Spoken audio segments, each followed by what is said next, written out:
Sangre De Christo.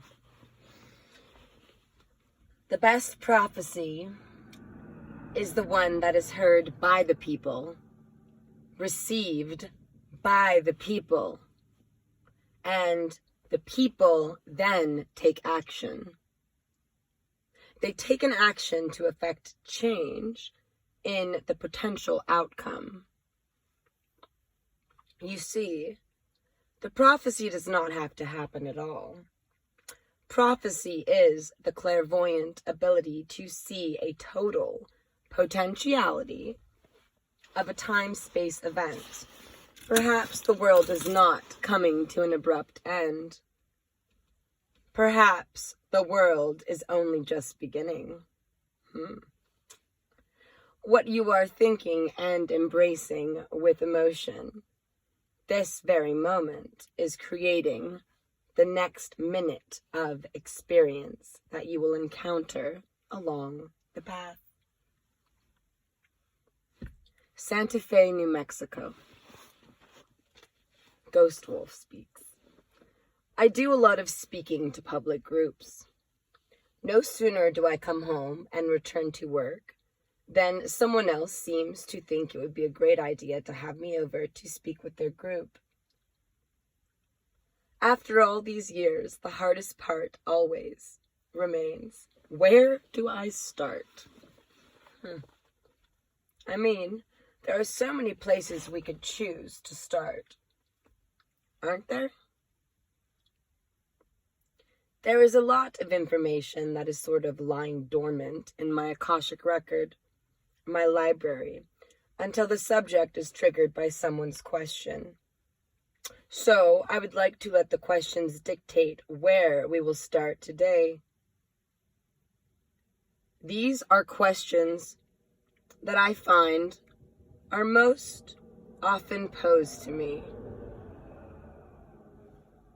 relative to the times we are living in. What should I do? Where should I go? Is there someone who can direct me to?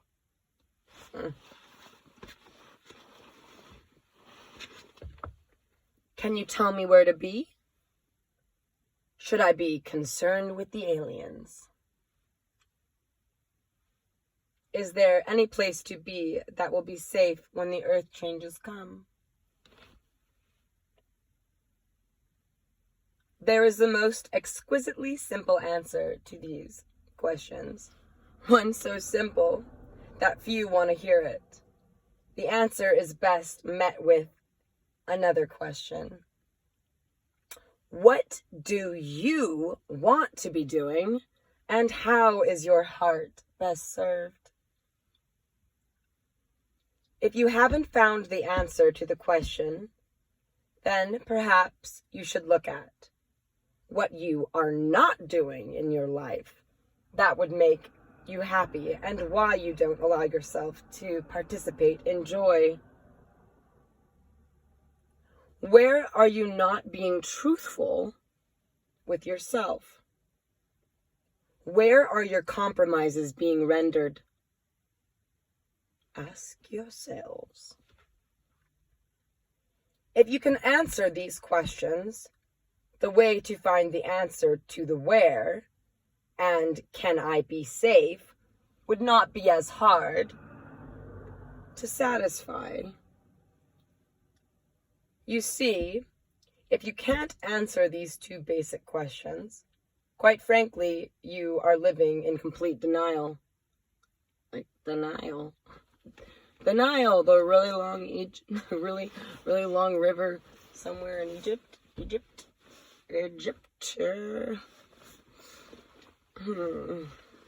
Don't live in denial.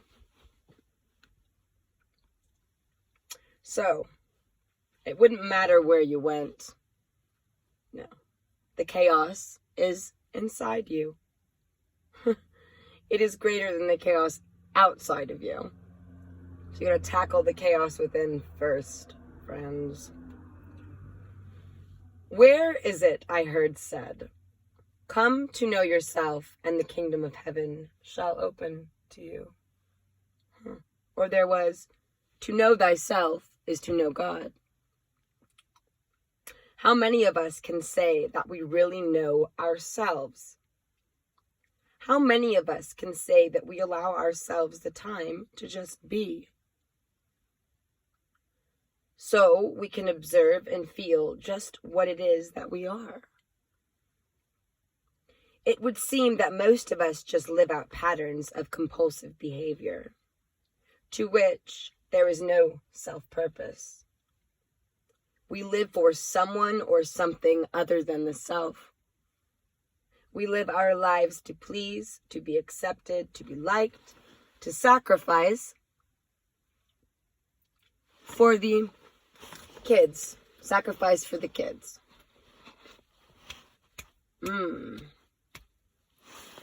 We stay together because they really love me. Better to be loved and not loved than to not be loved at all. Right? I don't know. Because I have to pay the mortgage. These are all excuses. That's what I hear. Is there something familiar in these declarations? We have to become so estranged from our true essence that we no longer trust the counsel of our own being. From an early age, at some deep intrinsic level, some still small but commanding voice, inaudibly but compellingly, whispers monstrous things to us. Somewhere inside, we get the message.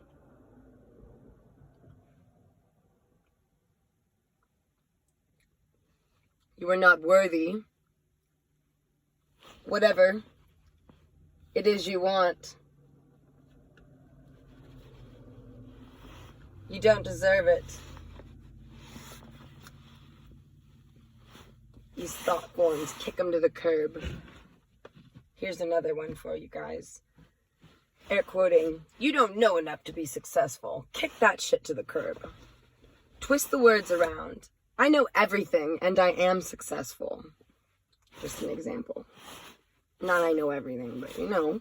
I turn it around and be confident and positive and feed yourself good things. Good thoughts. Meal of thought. These are the rules. If you don't obey, you will be punished here and now, or later, in some other world to come. Air quoting. This is a selfish thought, young man. How dare you think only of yourself? Here's another one. My behavior is not acceptable. Switch it around. My behavior is acceptable. I accept myself. Here's another one. I'm not good enough. Switch it up. I am enough. At Stanford University in California, scientists have deducted from their studies that 1. On an average, a human being has some 60,000 separate thoughts each day. Damn. So, we can estimate how many thoughts that might be per minute. 2. Almost all of the people studied indicated that some greater than 85% of those thoughts are negative and self-critical, dictating patterns of unworthiness and self-denial. This suggests that we are dominated by fear and doubt, and we are reactionary by nature. You go to clairvoyants and fortune tellers to get a reality check. How on earth could anyone outside of you possibly know the reason why you create chaos in your life? The reason why you never seem to draw to you the complement of your desires, the love of your life? Consider this. You think so little of yourself. You show such little respect to your divine self. You would rather dwell in the state of unworthiness than focus upon your achievements and successes. When was the last time you said, "I love you," to yourself and actually meant it? When was the last time you looked into the mirror and loved what you saw unconditionally?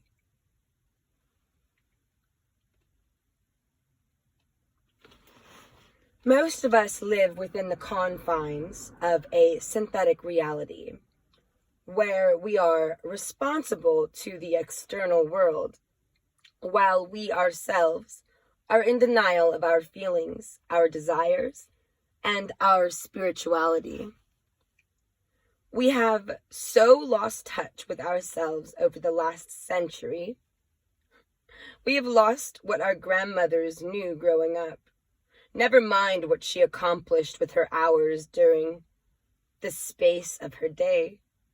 Today, most of us have to go to workshops to learn about life and get a sense of accomplishment.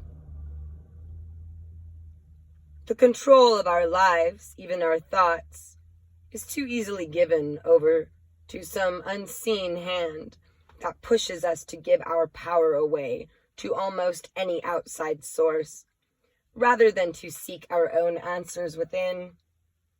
This condition has created a consciousness of enslavement. This is consciousness shaped by tyranny. This is the residue of the same conquering consciousness that has laid this great land to waste. In less than 200 years, in this country, America, fuck no. I don't even say fuck yeah. Fuck no. In less than 200 years in this country, oh, I cussed. Yeah, oops, shit happens. Happened again. Potty mouth. Patsy. Called Pippi. Pippi Longstockings. I'm getting slap happy here on my shift. It's cold up here on the plateau. So, continue. In less than 200 years, in this country, we are now being told that we have so disrupted the balance of nature that, in most places, the water from a stream is undrinkable, if it can sustain life at all. It is no longer possible to grow pure food.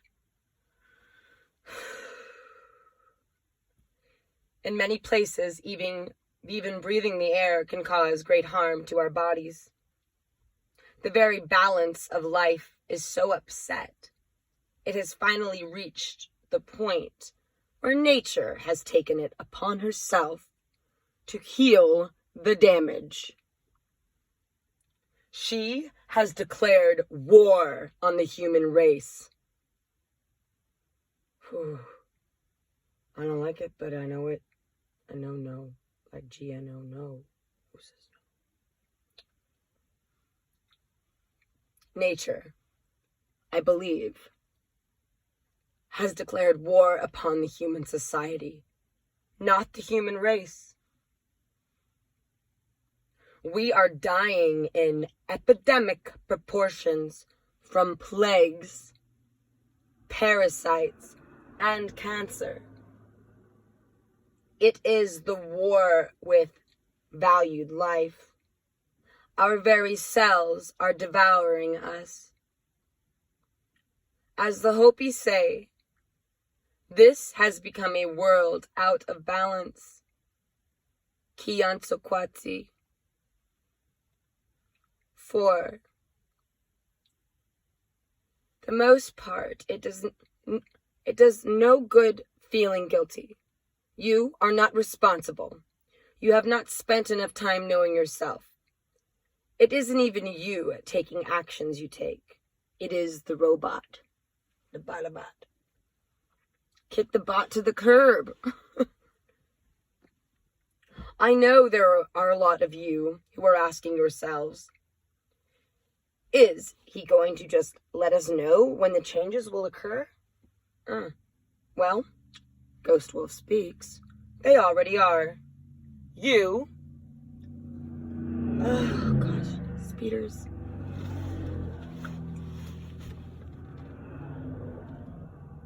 You are swimming in the sea of earth changes. They are happening right in front of you and right there within you. But you are too busy serving the tyrant within to know the true state of the God within. Trip. Then again, wait a minute. Is it not the God out there? So, I find it strange that a person can spend their whole life trying to please some God out there, never once acknowledging the God within. Generate, operate, or destroy. God. Now, that is true paganism. There is a game going on here. It isn't all about, you can't catch me, but I can see you. You can't do what you want to do. You must answer to me and my needs first, or else you are a bad person. It is a multi-dimensional game of Lord of the Tyrants, sometimes called the real life game of Dungeons and Dragons. You see, we need to be controlled, don't we? I mean, we can't make decisions for ourselves. He has a point. But we can change that. What is wrong with you? This is the perfect tyranny. Look at your TV. Can you not see how happy good people are? Yet, while this propaganda is going on, I defy you to turn on the good news station. Try to find the Ascended Masters hour on your radio. Do it. I think Bill Moyers should do a show called, air quoting, Society, Freedom, and Myth. End of air quotes. The story of spiritual decline and the loss of sovereignty. We have bought into the society myth so deeply, we are not even aware of its impact for most of our unconscious day. It has become the norm to let someone else think for us.